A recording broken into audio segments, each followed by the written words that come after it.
What's up, y'all? We back with episode 2 of the Bias Sports Blog. Um, mm, Topic of this is LeBron calling himself the greatest. Uh, when I watched the interview and he was referring, he was talking about how he brought back a championship to Cleveland. He was saying that's when he knew he was the greatest.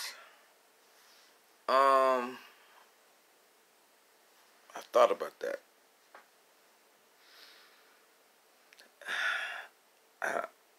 I, I think he's the greatest in Cleveland.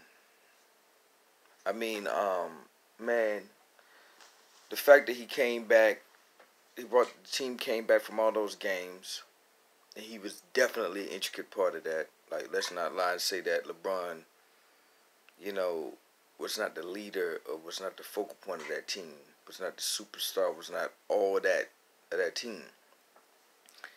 That's how I felt.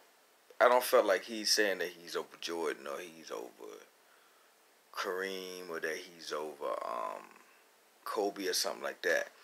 But at the same time, I look at it from the standpoint of you're a rapper. Every rapper feel like they're the greatest. If you don't feel like you're the greatest, why are you playing? I mean, this is sports, ladies and gentlemen. This is about being competitive. And if you're going to be competitive in a sport, you should feel like you're the greatest.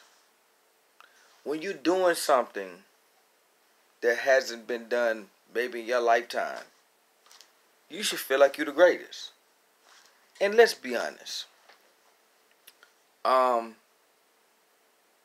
grew up watching Jordan. I grew up watching Kobe. All of this stuff. I ain't even say grew up, but I watched them, right?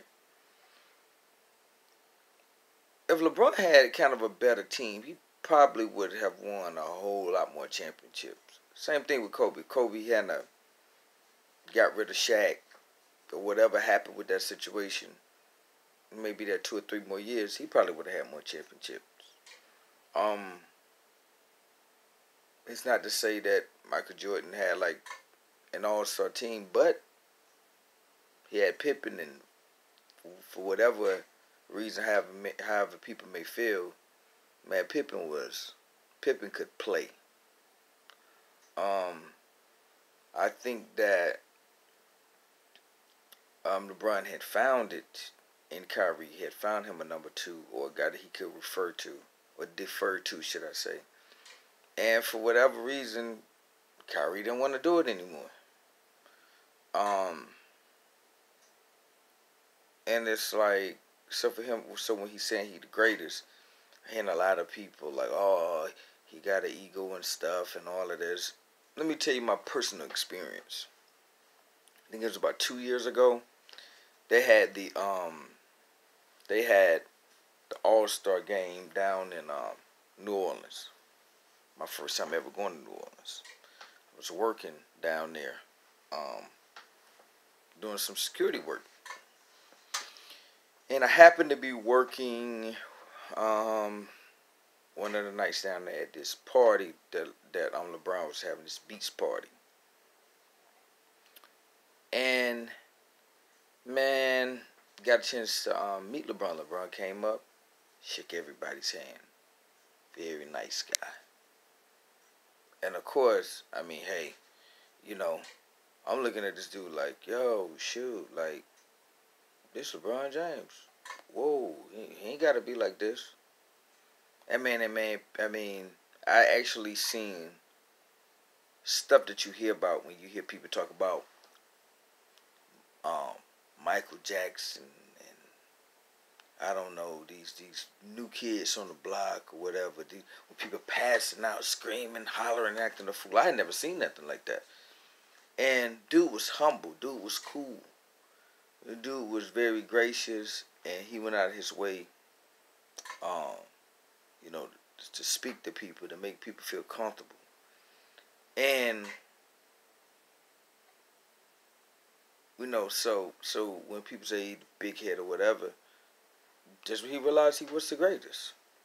If you don't feel like you the greatest, if you want to take that out of context where, oh, you know, I mean, Michael Jordan is not the person that really says a lot of good things about anybody outside of himself. It seems like to me, like Michael Jordan, attitude is not always the best when it comes down to LeBron. But I would tell you this: history check. When LeBron was in high school, Michael Jordan was getting in shape to come back to the NBA. Then he was going to play with Cleveland. Play with Washington. My bad. LeBron was there, was invited to come in and got a chance to work out with him. He was in high school. So, in high school, Jordan wasn't working out wasn't being invited to play with any NBA players. Let's be honest. Nobody even knew Kobe was going to be that good until a couple of years of him being in the NBA. Everybody always expected LeBron to be that guy, even when he was in high school. So for the man to have went to 7 or 8 championships back to back to back to back to back to back. I know people say it's always about winning. I tell you like this: I'm not a Brady fan at all, right? Brady went to a lot of chips. John Elway went to a lot of chips. Yeah, he won 2 or something like that. Jim Kelly went to some chips. Jim Kelly didn't even win a chip, but I used to watch Jim Kelly. Dude was a quarterback. One of the greatest quarterbacks it is. Okay. That Buffalo Bills team. It's odd because we was just talking about that last night. That's one of the greatest football teams it was. Regardless of how you may feel about it, about them not winning, that's one of the greatest teams it was. They had some players on that team. So, y'all be mad about what LeBron said if y'all want to be. He said he